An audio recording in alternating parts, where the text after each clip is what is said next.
Hey guys, welcome back to the channel. நான் அருண். இன்றைக்கி பார்த்தீங்கன்னா ஒரு குக்கிங் வீடியோ. ஒரு கிலோ சிக்கன் வச்சு பிரியாணி எப்படி செய்யுது அப்படின்னு சிக்கன் பிரியாணியோட ரெசிபியை உங்கள் கூட ஷேர் பண்ணிக்க போகிறேன். ஸோ வாங்க வீடியோக்குள்ளே போவோம்.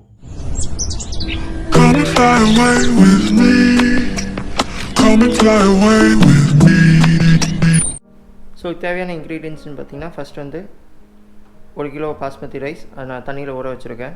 அப்புறம் அடுத்த வெங்காயம் 4 பீஸு, தக்காளி ஒரு 4 piece, half lime, ginger garlic paste, chicken 1 kilo, curd 1/2 cup, புதினா பாதிக்கட்டு, கொத்தமல்லி பாதிக்கட்டு, garam masala 2 tablespoon, chilli powder 2 tablespoon, மல்லித்தூள் வந்து 3 டேபிள் ஸ்பூன். இது போக பார்த்திங்கன்னா பிரியாணி லீஃப் ஒரு 4, பட்டை ஒரு 4, இந்த ஸ்டார் பூ ஒரு 3, ஏலக்காய் 5, கிராம்பு 4. இது கூட ஆயிலு, கீ தேவையான அளவுக்கு.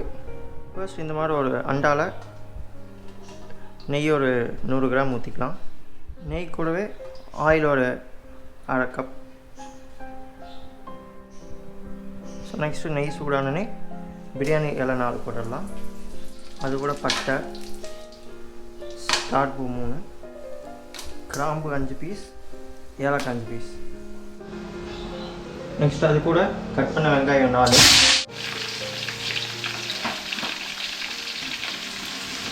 ஸோ வெங்காயம் இந்த மாதிரி லைட் ப்ரௌனாக வதங்கினதுக்கப்புறம் தக்காளி ஆட் பண்ணிக்கலாம்.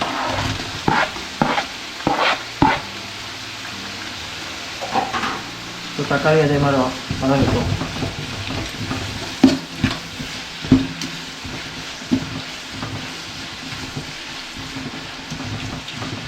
ஸோ வெங்காயம் தக்காளி வதங்கினதுக்கப்புறம் நம்ம ஜிஞ்சர் கார்லிக் பேஸ்ட் ஆட் பண்ணிக்கலாம். ஜிஞ்சர் கார்லிக் பேஸ்ட் வந்து கொஞ்சம் எக்ஸ்ட்ரா இருந்தாலும் பரவாயில்ல, நல்லா தான் இருக்கும் பிரியாணிக்கு.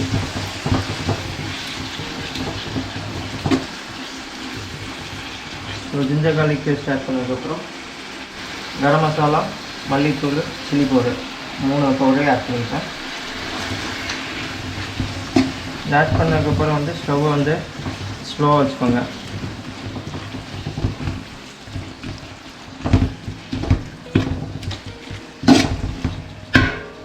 கூட ஒரு கை அளவுக்கு புதினா போடுறேன்.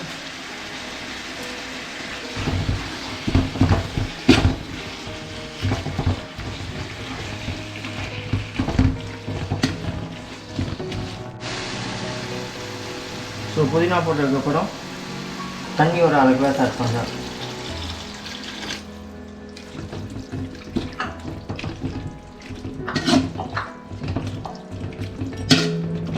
ஸோ இதெல்லாம் பரட்டி விட்டுக்கோங்க. பரட்டி விட்டுனா இது ஒரு 2 நிமிஷம் வேகட்டும். ஸோ அது கூடவே உப்பு வந்து தேவையான அளவுக்கு ஆட் பண்ணிக்கிறேன்.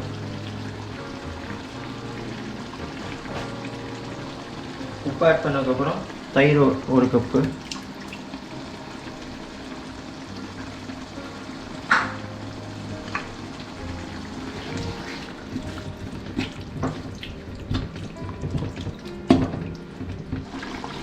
ஸோ மசாலா இந்த மாதிரி கொதிச்சதுக்கப்புறம் நம்ம சிக்கன் ஆட் பண்ணிக்கலாம் உள்ள.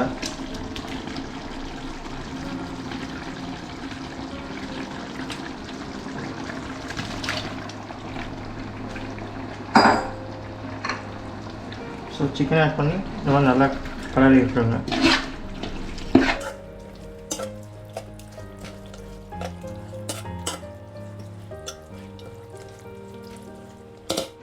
ஸோ சிக்கன் இந்த மாதிரி கலரி விட்டதுக்கப்புறம் தண்ணி 1 கப் ஃபுல்லாக ஆட் பண்ணிக்கலாம். சிக்கன் வேக இருக்குது. க்ளோஸ் பண்ணிடுங்க ஒரு 15 மினிட்ஸுக்கு. ஸோ 15 மினிட்ஸ் ஆச்சு. சிக்கன் ஆல்மோஸ்ட் வெந்திருக்கும்.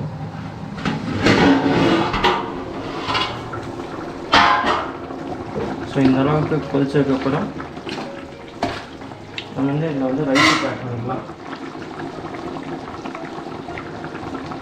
ஸோ ரைஸ் நம்ம ஆட் பண்ணிக்கலாம்.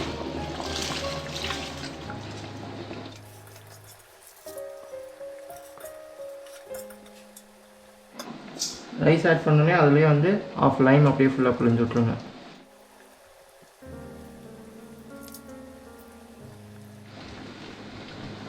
புழிஞ்சு விட்டோன்னே ரைஸை ஃபுல்லாக கலரி விட்டுருங்க.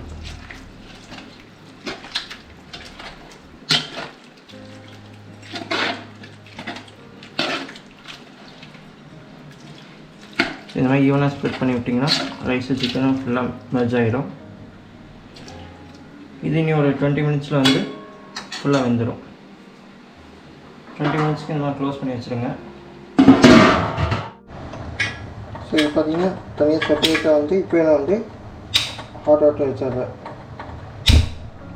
எது எதுக்குன்னு பார்த்தீங்கன்னா பிரியாணிக்கு மேலே வந்து தம் போட. சில பேர் வந்து கறியில் யூஸ் பண்ணுவாங்க. இப்போ கறி அவைலபிள் இல்லாதனால நான் ஹாட் வாட்டர் யூஸ் பண்ணிக்கிறேன். ஸோ இப்போ 15 மினிட்ஸ் பக்கம் ஆச்சு. ஸோ ரைஸ் பார்த்திங்கன்னா ஓரளவுக்கு ஃபுல்லாகவே வெந்துடுச்சு. இதுக்கு மேலே கருவேப்பிலை கொத்தமல்லி போட்டு ஃபுல்லாக கிண்டி விட்டுட்டா பிரியாணி ரெடி.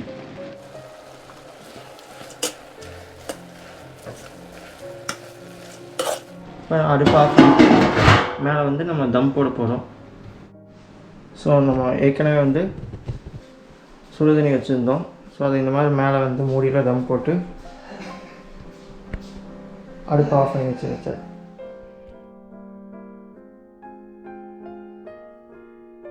ஸோ இந்த ரெசிபியை நீங்களும் ட்ரை பண்ணி பார்த்துட்டு எப்படி இருந்தது அப்படிங்கிறத கமெண்ட்ஸில் லீவ் பண்ணுங்கள். இந்த வீடியோ நான் இதோட முடிச்சுக்கிறேன். உங்களை கூடிய சீக்கிரம் இன்னொரு வீடியோவில் பார்க்குறேன். Until then, bye from Arun.